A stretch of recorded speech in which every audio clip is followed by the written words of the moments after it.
Russia announcing she had shot a man-made moon. Great success in space when the Russians pushed a man across the threshold. Until the final countdown starts. 3, 2, 1, 0.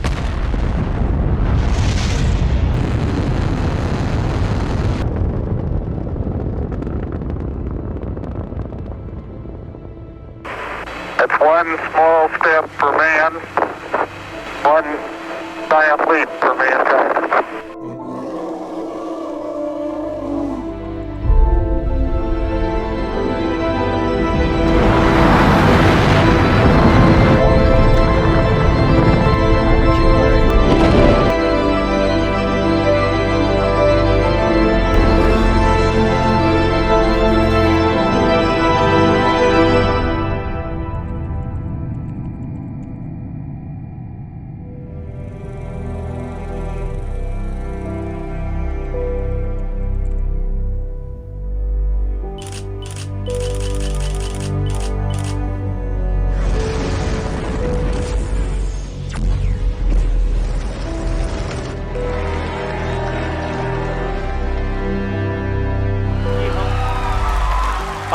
Lander module.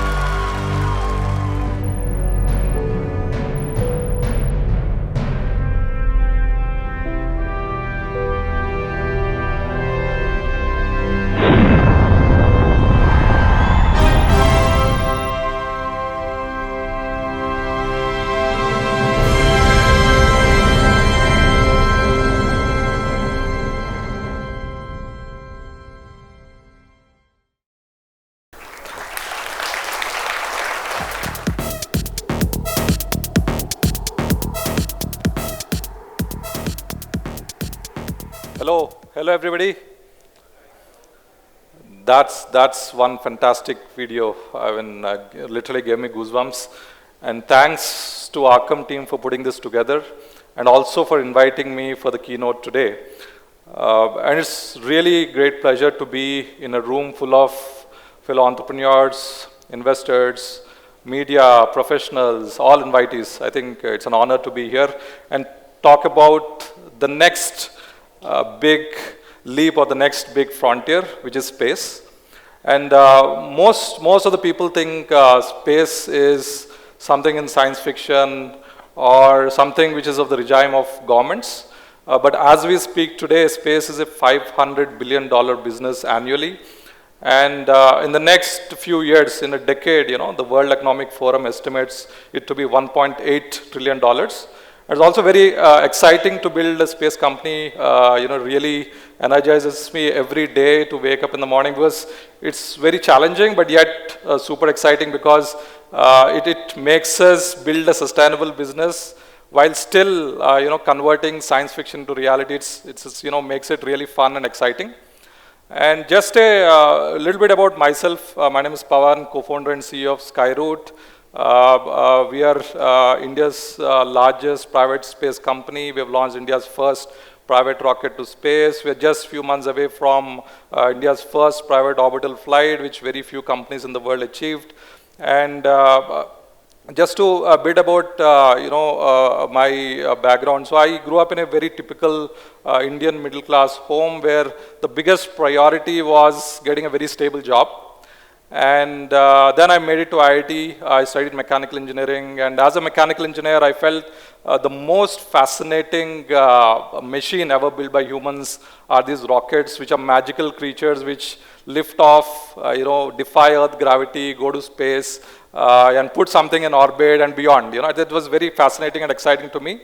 And at that time, I think most people, chose either to go abroad or take up jobs at MNCs. And I took my first unconventional choice at that time. I chose to join a government job. I took up a role as a scientist at ISRO, straight out of campus. I was really excited by the space program. I really loved what India is doing in the space sector, rubbing shoulders with the best in the world. I think at that time, Chandrayaan was launched and in fact, became the first spacecraft to detect water on the moon. And then all the rockets, satellites being done by the space program, I think it was really fascinating. And I took a leap, joined the space program. I was super passionate. I had the opportunity to work with some of the best people and also be part of the wonderful space program. I had the opportunity to work on India's largest rocket program for some years, and 6 years after working there, I took the next unconventional choice. I quit my job, typically at ISRO, and in fact, most of the people who join ISRO only retire at ISRO, almost everybody. And that one is also like a leap of faith I took because I really felt that India needs a strong private space company. It has all the foundations, all the fundamentals to build a really great global space company. And me, along with my co-founder Bharat, we started Skyroot in 2018, and fast forward 7-8 years now, like we are the largest private space tech company, considered widely as one of the emerging players in the global space economy. And it's a very exciting journey. I think we have a lot of fun building, a lot of challenges, ups and downs on the project, and an entire mission at Skyroot. And also thanks to all the government for coming up with new reforms recently, and also like all our visionary investors who backed us, including Arkam. So I think it's been a phenomenal run. And today, I'm very excited to be here. I would love to take you through a different world, the world of space. I would, show you like the history of how the space ecosystem started, and then the Indian space program, how it went parallelly, and the private space, the Skyroot journey, and also what the future of space looks like. I think it's very exciting that the future of space holds for humanity. And I'm going to take you through all that arc of the past and the current and the future. And also before starting over, I would really thank Arkam team for doing all the heavy lifting and putting this presentation together. In fact, as we are in few months away from our first orbital flight, which is a very historic, which will be a very historic moment for India and for the space entire global space economy. I was very skeptical, whether I can do justice for this talk, but thanks to Bala, Rahul and team for putting this beautiful presentation together. And they took like very metered 15 minutes meetings, and then ensured that I'm not too much stressed, and also like come here for this beautiful presentation. Thanks a lot for the Arkam team for putting this together. And so I think I would start off with most people, like I mentioned, for centuries thought space was science fiction, or it's like either something mystical or something only in imagination. But one fine day, on a very pleasant evening on October 4th, 1957, this shiny metal ball, was launched by the Soviets around Earth. It was in an orbit around Earth, and it was broadcasting the signal beep, beep, beep, and many people across the world heard it. And that started a new era in space. In fact, that triggered one of the biggest technological races ever in human history, which is the space race during the Cold War in the 1950s and 60s. And from there it started, and both the US and the Soviets were fighting for supremacy in space, and of course space became their battleground. They wanted to show who is better, and the biggest technological advancements happened at that period. And in fact, US was spending almost 4% of their entire GDP on the space program, and that race eventually ended with the Americans winning it by setting foot on moon, 384,000 kilometers away, precisely landing on the moon, putting humans there and bringing them back safely. I think that it still gives me goosebumps, imagining it. I was not born that time, but I wish I would have watched it live. But it's a fantastic event in humankind where collectively, everybody worked together. Brilliant scientists, engineers for decades worked together to make this great moment happen. And in fact, that showed like the potential of humanity collectively put together. And that's an inspiring moment in 1969 when Neil Armstrong set foot on moon, and in fact, like over these 10-12 years, I think the largest technological advancements happened in space. And then it was never a two-horse race between the Soviets and the Americans. And in 1962, parallel just after Sputnik launch, the first satellite, this metal sphere was launched to orbit. Just few years after that, just imagine India in 1962, we were fighting poverty, very initial phases of development. And then one visionary scientist, Dr. Vikram Sarabhai, who studied in UK and then, who wanted to come back to India, serve the country. He has come back, joined Sir C.V. Raman, the then Nobel laureate, in research.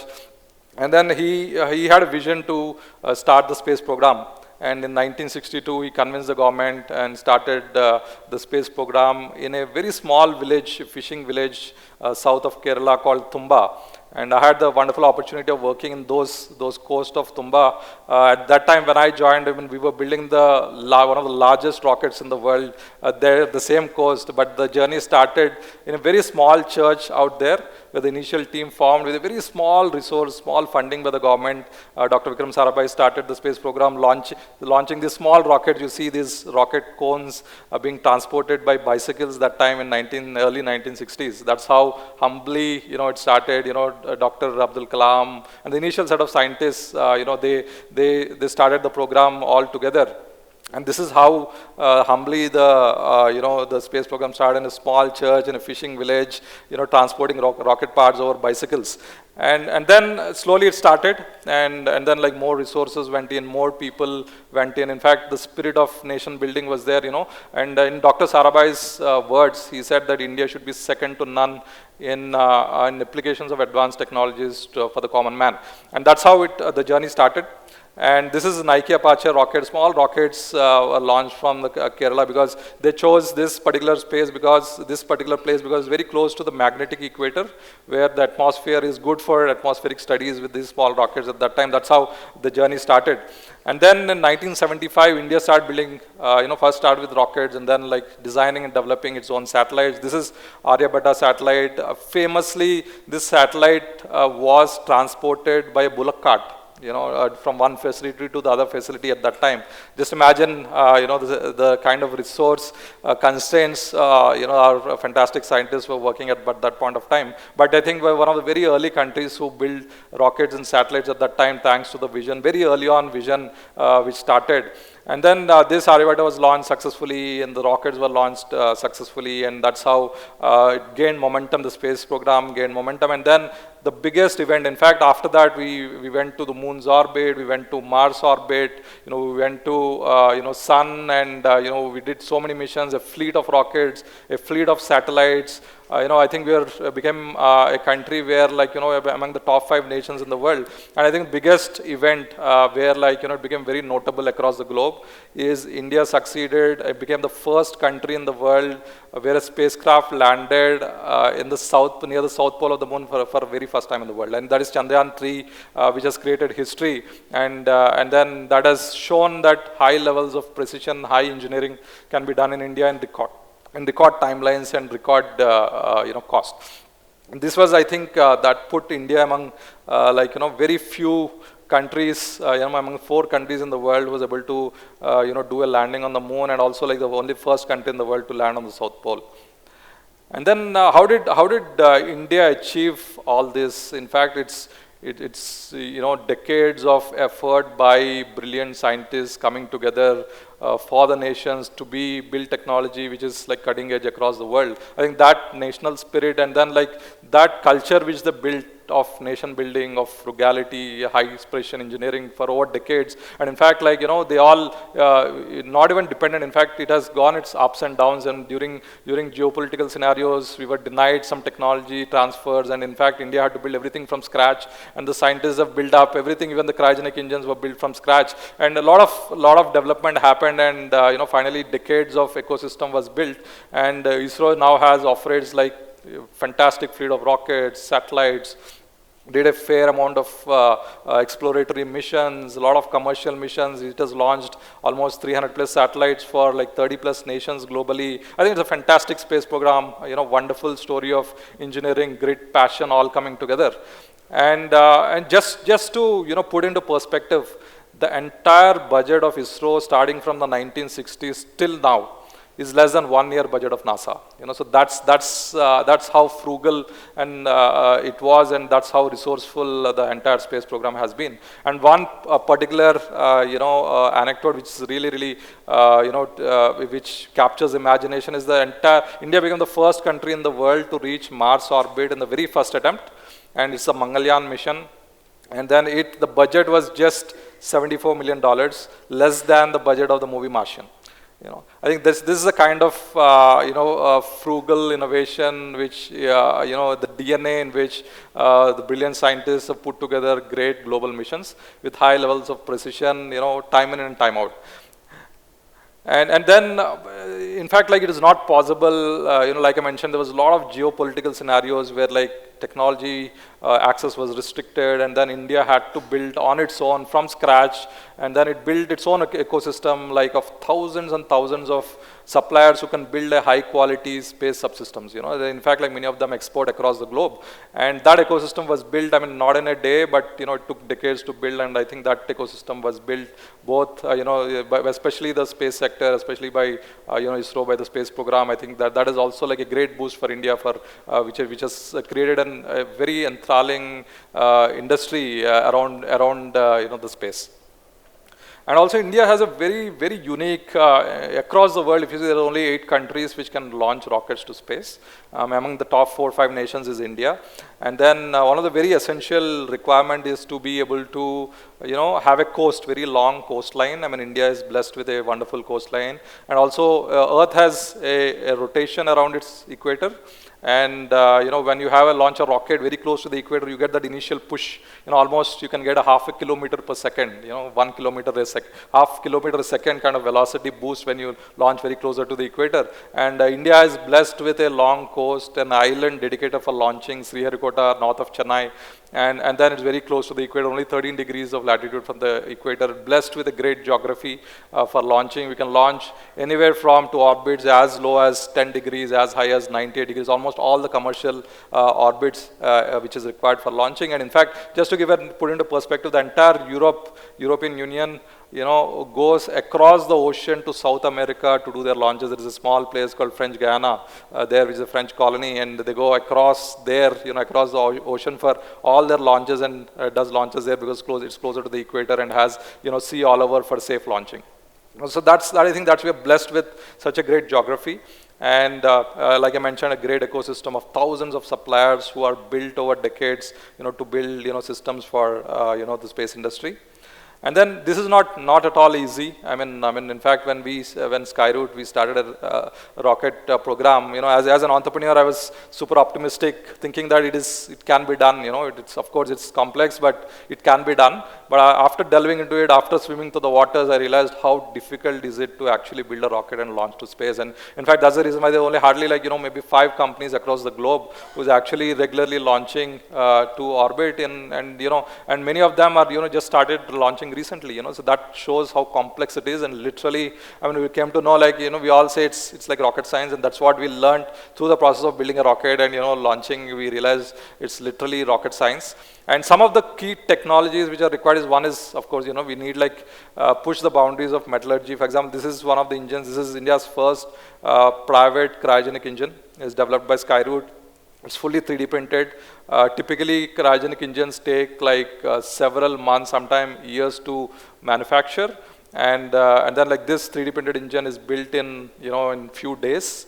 And then it uses advanced materials which can, inside the combustion takes place at almost 3000 degrees centigrade, and there are cooling channels built in this engine which cool the engine to be able to take the high temperatures inside, and then the fuel which goes inside is almost minus 180 degrees, close to 180 degrees centigrade, almost very close to 0 Kelvin. So it's you need materials which can take extreme temperatures, and the same material has to take extremely low temperatures. This is it's cutting edge of tech which comes into picture. This is just one of the things, and we use metals which are for example, the strongest known steels, invented steels across the globe, because in some of the systems you cannot even have even a small crack or across, using it several times. These are the kind of materials which we use.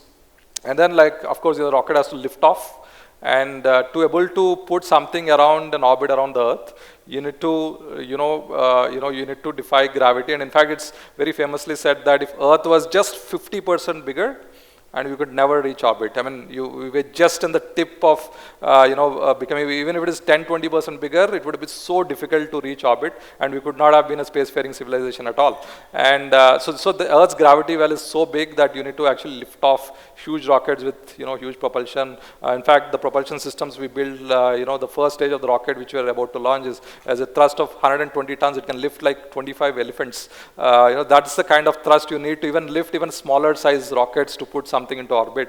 And then there are like various types of propulsion in solid form, liquid form, cryogenic form, which is like minus 180 degrees centigrade. These fuels are stored, and they all have to be managed, packaged really well. And typically the margins in the rocket is like 10%, 15%. Because if they are heavy, you cannot launch payloads to space. It's extreme complexity, of engineering all coming together. And this is, you need like all different types of propulsion systems for different kind of products. And this is something like extremely complex. The heart of a rocket is, propulsion, and it's very, very one of the most complex systems, to build and defy gravity and go to space. And then we have like materials. In fact, at Skyroot, we use a lot of, we have mastered using carbon composites, which is almost 20 times lighter than the regular steels we use. And then also like there are materials which withstand 3,000, 4,000 degrees centigrade, whether it is in nozzles or like, if you plan re-entry, you need these kind of materials, special kind of materials which can take these kind of high heat fluxes and load. And we use all these things. These are some of the systems which we cover. And literally, we building this, we know how difficult, complex it is. Literally rocket science, pushing the limits of engineering all coming together. And then like in fact, most of the space programs were dominated by, even the commercial, satellites were launched even by the government rockets one point of time up to the 2000s. And the 2000s have started a new era in space industry, where like private companies are coming and have come, invested heavily, innovated very fast. Of course, the private companies will have that grit and the risk appetite to build something new very fast and innovate things like never before. And that's started the genesis of SpaceX, and companies like Blue Origin started in 2000s, and SpaceX started in 2002. Almost like 24, 25-year-old companies, they all started building their own rockets. Today, SpaceX launches almost 90% of all payload from Earth, and they do. Last year they've done more than 150 launches. They do one launch every alternate day. And I think this has been a phenomenal shift in how the space industry performs, mainly driven by commercial demand for communications, which connects billions of people, and many other applications which I'm going to talk further. And this is when our journey also started. In fact, in 2018, there was absolutely, even though India had strong foundations, like I mentioned, great geography, great ecosystem, some talent of wisdom of several decades of building into the space program. Literally in 2018, there was no policy, to back the space sector. There was no funding environment. Nobody knew what space sector is. Why should somebody invest in space when there is no even policy at that point of time? There was no talent in the private sector. Etc. There's a lot of. We just took a leap of faith. Me and Bharat. In 2018, quit our jobs, started Skyroot. We thought probably at that time, it probably would take 10 years for the space policy to come in, but we were even ready to take that leap. And then for the long run, we really believed that India needs a very strong private space company and can go global, and then started Skyroot. And the journey has been a fantastic ride, and it really keeps us super energized every day. Wake up every day, come to office, work with wonderful people on, wonderful machines. And then this is our factory, one of the rockets which is going to launch soon. And then, like I mentioned, the journey is really fantastic when there's no precedent of what we have done before, and we took the leap of faith, and then I think journey came together really well, and we still believe it's very, very beginning phases of our journey, because it's like a multi-decadal journey, and a great opportunity to build great company, for India, for the world. And then like on November 22nd, 11:30 a.m., I still remember this day. I was right there at the mission control as the mission director of India's first private rocket launch, and I was so scared, because I know I was also excited because I know we have years of effort was coming together into a rocket launch, and we thought like once the space policy was announced around in 2020 and then it formalized in 2022, we thought like we'll build a smaller rocket which will prove all the technologies, which will just touch space. Space is something is defined as anything above 80 kilometers because it's almost like vacuum out there. And we wanted to just build a smaller rocket which proves majority of technologies for a commercial rocket and just touches space and proves a lot of technologies. And Vikram S was born. This is the rocket which we have built, designed and built to in just 2 years in a record time. And typically like a zillion things can go wrong in a rocket launch. Like electrical connectors snapping, bolts, one bolt failing, one small component failing. The rocket launches are not very well known for the first rocket launches to be successful. And this was a very first launch we have done on 11:30 a.m. on November 2022. We have launched India's first private rocket launch. It was a historic moment. In fact, the Honorable Prime Minister called it, said that this launch proves that sky is no limit for youth in the country. And also at that time, the ISRO chairman said that he never believed a private company can build a rocket and launch something, and then we proved them wrong by actually making it happen. And this was done in a record time of just 2 years, and it was a lot of learnings in this mission. And then all these learnings were put in the first commercial rocket, which we call it Vikram 1. This is a rocket, which will be launching satellites up to 300 kilograms to low Earth orbit. And just look at this rocket. This is 100% designed and manufactured in India.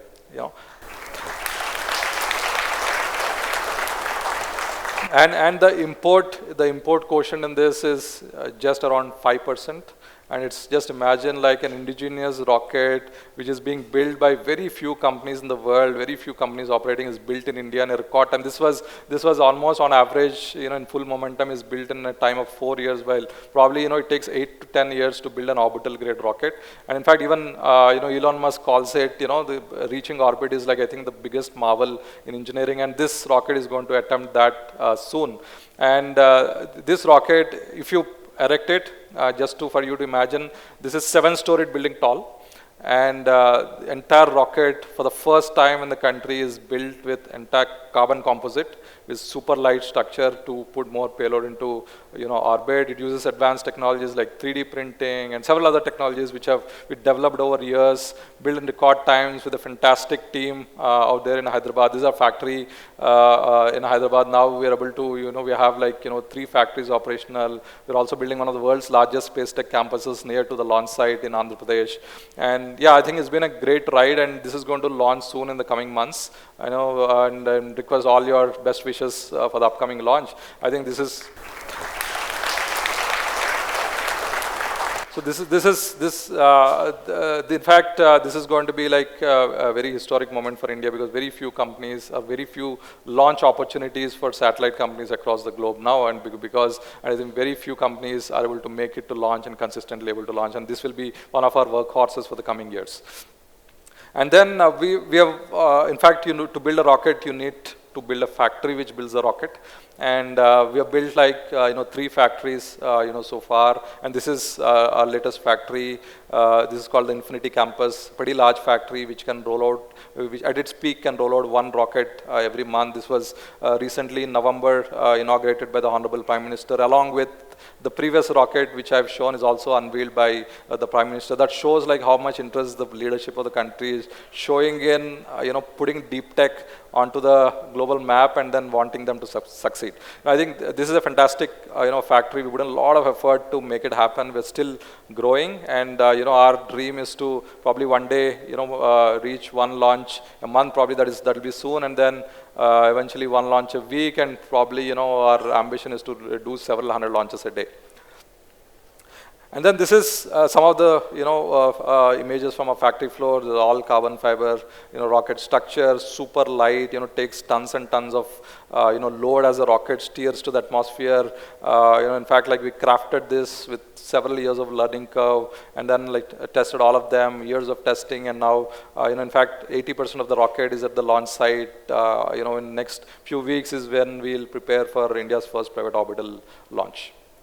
And then now we have grown from starting with, I still remember like in 2018 we started in this very small room, probably 1/5 or 1/6 of the size of this room, where 10-15 engineers were sitting together in a small space in Hyderabad, and now like we have gone through we've grown to 1,000 plus employees in Hyderabad, and then we also like managed. In fact, at that time when we launched, we thought like we will not be able to raise capital because there was no precedent at all to raise capital in India, and then we have been like very fortunate, thanks to all the visionary investors. We were able to raise close to $100 million of capital and been super frugal, just like the space program.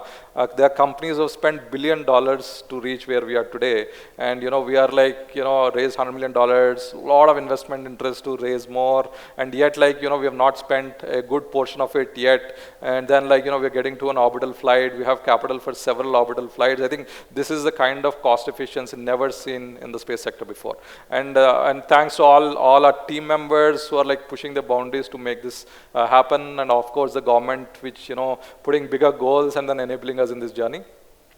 And then, in fact, let me go back, to the global space. Today, as we speak, the biggest transformation which is happening is, the launch economics is changing. For example, the rocket which you see out there, it's like the Uber to get to space. For example, most of the satellites are below 500 kilograms. Previously, satellites used to be, so big, like a bus, as size of a bus. Today, very small satellites, less than 500 kilograms, can do what a very large satellite used to do before. And the technologies has advanced, and then many of these satellites want a unique ride. Somebody wants to cover their nation. Somebody wants to have higher exposure to the sun because they are power-hungry satellites. Somebody wants a different orientation to the equator, which gives better data for them. And all of them now can book an Uber, just like, if you want to go to your friend's house, you book an Uber to go there.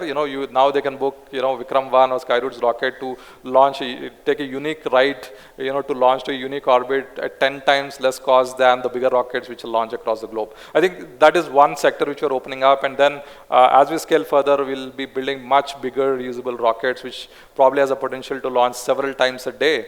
And that's also going to open up, one step at a time, once with the Vikram 1 kind of rockets, like the Ubers to space, then to like the metros and the trains to space. All that is a gamut of, growth we're looking at, and that launch economics, once it's disrupted, which is already happening, I think that opens up completely new horizons which never imagined before, and this there is exploding use cases as we speak. Some of them are really baffling, and it looks like science fiction, but this is all happening as we speak.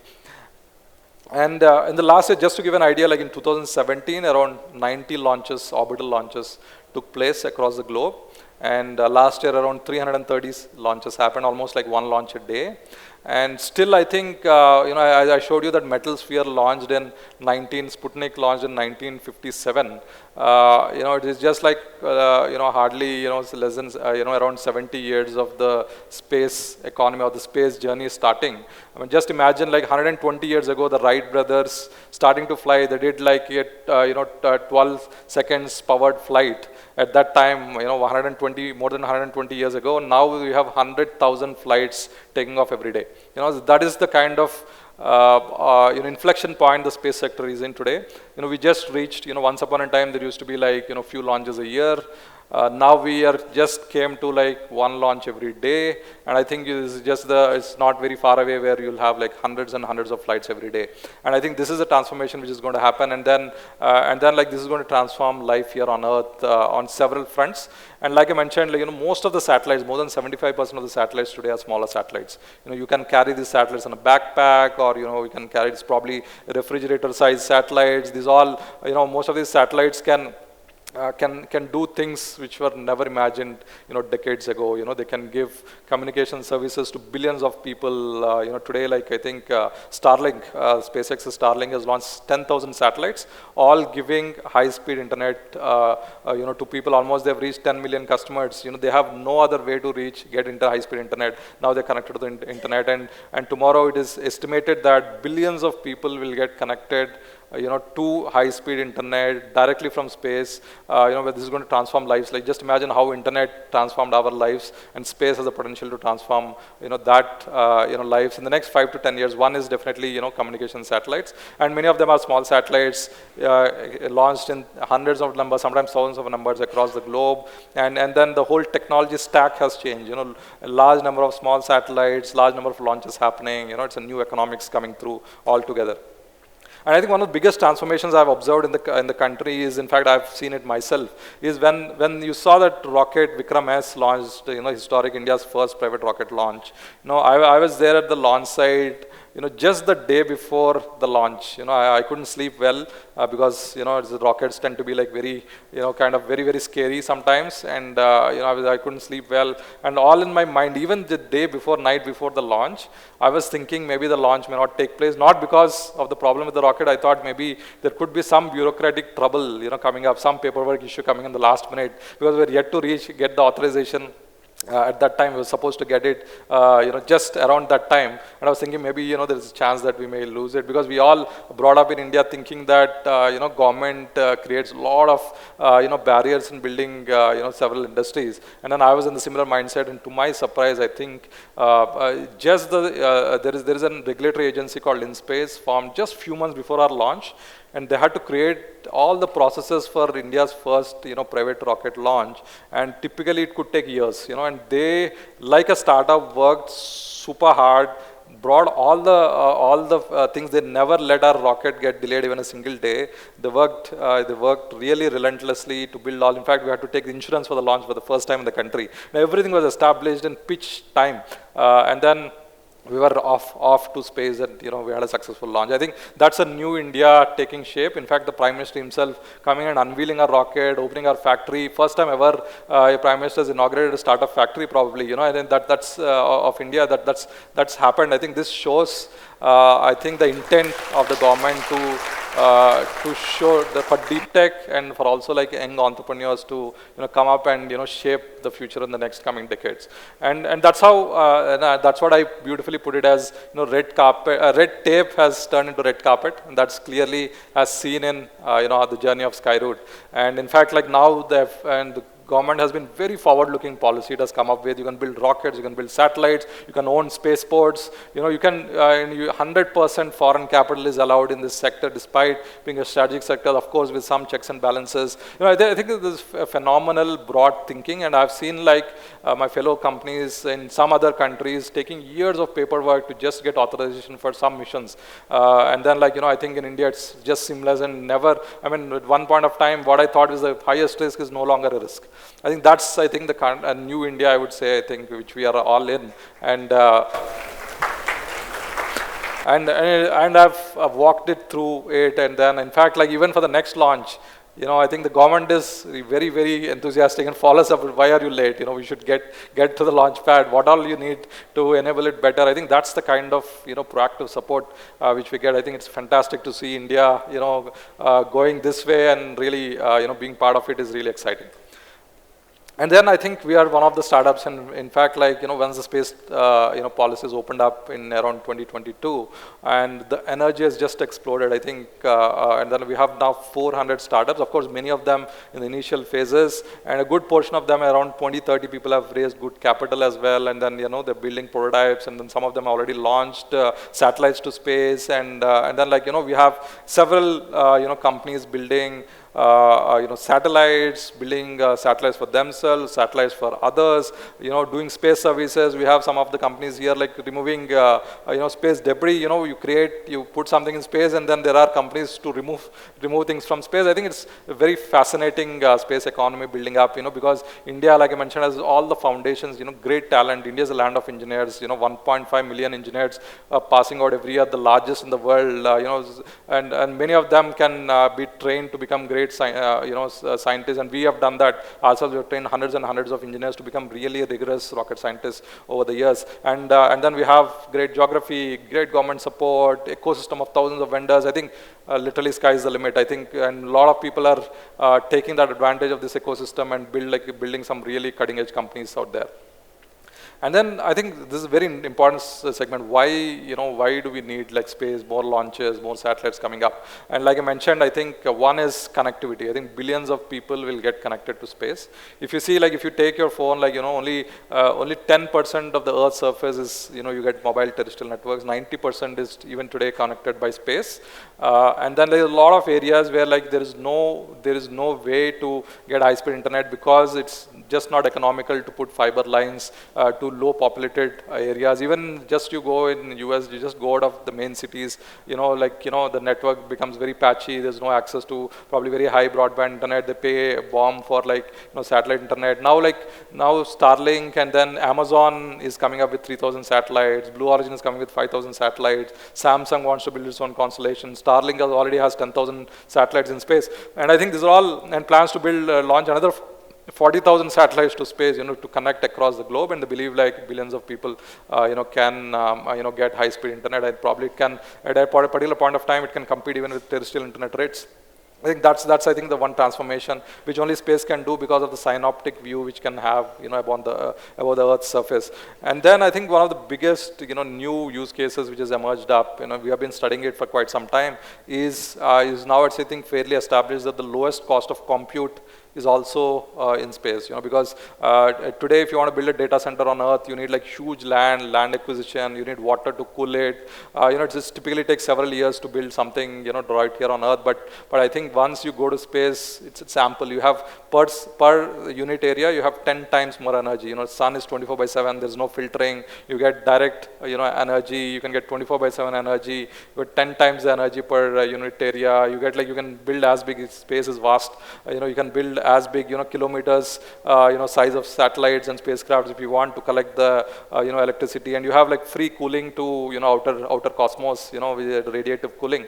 I think this is all very, very unique to space, and with the current future, launch dynamics or the launch cost which can come, I think the lowest, it's very clear, the lowest cost of compute is going to, be, and in fact, now there is a $1 trillion company which has emerged, SpaceX and, XI emerged because, wanting to launch 1 million satellites to train AI in space. So I think that's one of the very interesting things, is transformations which is going to come up in the coming decades, where the AI can scale very fast with space. And you will have tons and tons of spacecraft going out into space, which is going to do compute in space. And then manufacturing in space. I mean, space has a natural environment of no gravity. There is no sedimentation.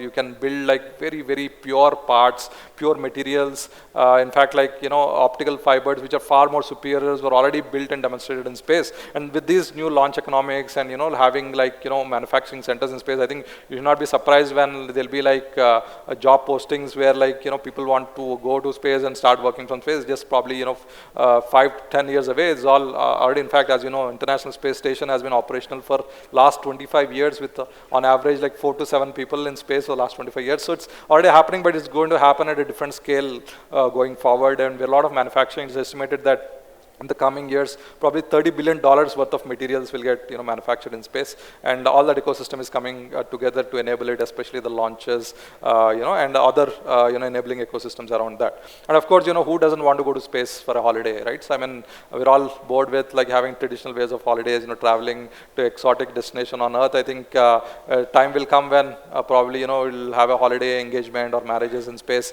and come back with the family, and then I think that's all. I'm sure pretty much our generation will go to space, and next generation will become pretty common to go to space on a regular basis. And space tourism is a very essential market. Already we have Virgin Galactic and Blue Origin starting launches to space, suborbital space, just experience for a few minutes and come back. And of course, in future, it will become quite common.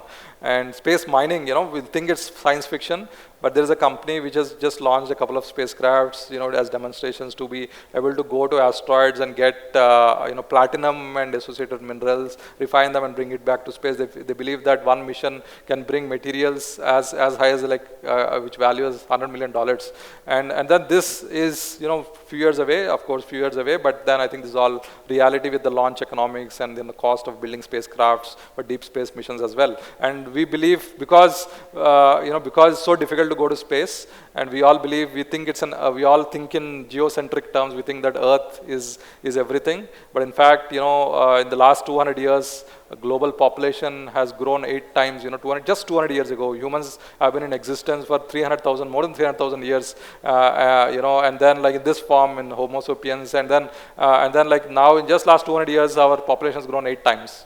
And humans have the capacity to scale to even trillions of people, but Earth is not a great place because we have very limited resources. We have to protect it, keep it green, keep it valuable, keep it beautiful. So the only way to expand our civilization is to go out in the cosmos, become a spacefaring civilization, and the only vehicle is to build, have regular launches to space, which is going to happen. Of course, I think famously Elon he wants to create a colony in Mars in his lifetime, which will be probably open up, humans living beyond Earth, and that's all. It is not science fiction anymore with current technology. We all know it. It's just a matter of time, which is going to happen, and that's where it is, and universe is full of resources, innumerable amount of resources. Just the near Earth asteroids have innumerable amount of water, rare earth metals. I think you ask it. And in fact, I strongly believe if steel has built modern civilization, space will build future civilization. And that's how I think it's very important. What we are doing in the space industry is very, very important because it not only sustains the upcoming decades for human, because if you see GPS, television, the dish television, everything comes from satellite, and we can't live without space services today, and then it's going to extend to internet, and then tourism, and data compute in space, etc., etc. And I think it's going to transform right here our lives on Earth. And I think the biggest breakthrough right now, which has shifted, accelerated our journey towards the future, is reusable rockets. And SpaceX, after several attempts, landed this beautiful booster back on Earth. And then they've been reusing now 30 times the booster, but only the first stage of the rocket. And now they build a bigger rocket called Starship, and then they're trying to reuse the entire rocket. At Skyroot, for our stepping stone is Vikram 1, the Uber to get into space, and now we're going to get into the bigger rockets, which are going to have launch several times a day, fully reusable rockets. This is is going to happen soon, and we have plans to get there as quickly as possible and accelerate our plans to get there. And this is I think changes the scales. You can have order of magnitude low cost to get to space, and that is going to open up all the future exciting stuff which I talked about before. And then India has definitely an important role to play because definitely the ecosystem is massive. You can never get talent like the way it is in India. We can't scale factories the way we did in India. In fact, we built most of the factories we built in the last 3 years, and we can build probably 10 times faster in future, because that kind of infrastructure, speed of building infrastructure, speed of scaling talent, and also the cost efficient which is done, probably it's order of magnitude lower. I think it's nowhere. I think beautiful fundamentals in place. And India also has a very massive, ambitious space program. Indian astronaut missions by 2028. Recently, Group Captain Shubhanshu Shukla went on a SpaceX rocket. First time an Indian went to the International Space Station, spent a couple of weeks, and came back with a lot of learnings. He's going to launch through an Indian rocket on an Indian spacecraft through the Gaganyaan program soon in the next 2-3 years. And then we'll have weekly, and the Prime Minister said that, put an ambitious mission. For example, last year India did just 5 launches. And in 2030, the dream is to do 1 launch every week, 50 launches, 10 times the number of launches. And, we believe that the private sector can come up to fill this gap. and then complement the existing launches happening in the country through the government space program. And then weekly launches by 2030, India announced space station, its own space station by 2035, and an Indian landing on the moon by 2040, and India to become the third largest economy in the world, by 2030. This is the ambitious goal of India, which the entire leadership is pushing towards, and private sector is opened up, enabled, to be able to meet these expectations with very strong fundamentals in place. And with that, I just want to tell you, do you know like how much time a rocket takes to go to space, approximately? It just takes 10 minutes to go to an orbit in space, and it took me like 90 minutes to get from the airport to here. So space is super close, and space should be a very active part of our daily lives. It is going to be when we have like daily regular launches, and then I think very exciting future ahead of us. And I conclude by saying sky is no limit for the space sector, and sky is no limit for India and space. Thank you.